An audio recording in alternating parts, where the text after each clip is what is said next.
Morning बच्चों। आज हम कक्षा 9वीं का विषय हिंदी पढ़ेंगे।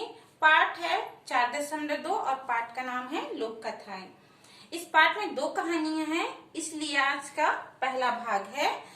पहले भाग में हम पहला कहानी पढ़ेंगे। कहानी का नाम है सच को आज क्या।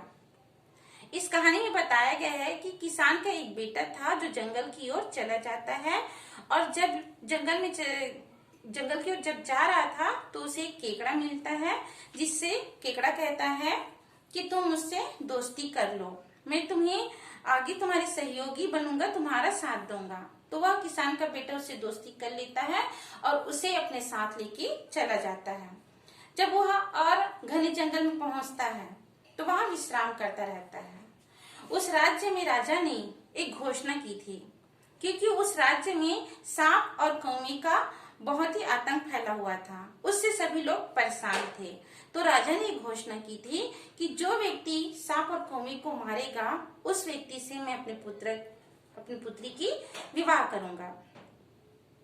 तो जब वो किसान का बेटा जो था वो विश्राम कर रहा था, उसी समय कौवा और सांप उस पर हमला कर देते हैं।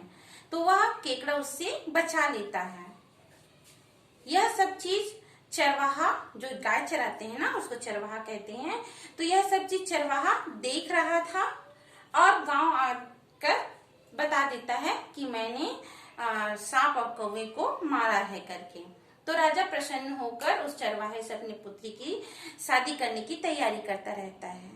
जब वह लड़का और वह केकड़ा उस राज्य में आते हैं तो पूछते हैं लोगों से कि किस चीज की तैयारी चल रही है, कोई पर्व है क्या करके।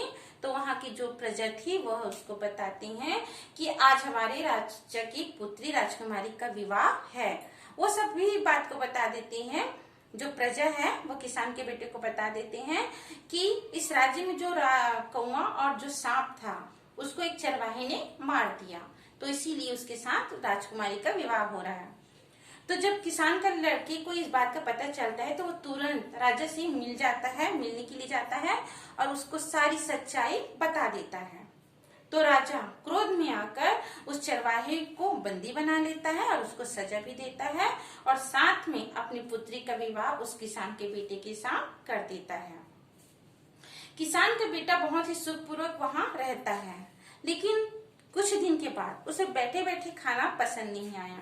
वह काम करने लगा, खेतों में जाकर काम करने लगा। तो वहां की जो प्रजा थी वो देख रहे थे कि यह एक उत्तराधिकारी होने के साथ साथ जो हमारे राजा हैं उसके दामाद भी हैं, वह कैसे काम कर रहा है।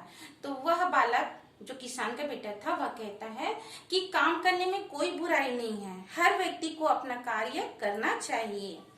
यह बात सुनकर राजा को बड़ी ही प्रसन्नता हुई, और उस प्रसन्नता के साथ वह निश्चित हो गया कि अब मेरे राज्य को एक सर्वश्रेष्ठ उत्तराधिकारी राजा के रूप में मिल गया है, जो ईमानदार भी है, बहादुर भी है।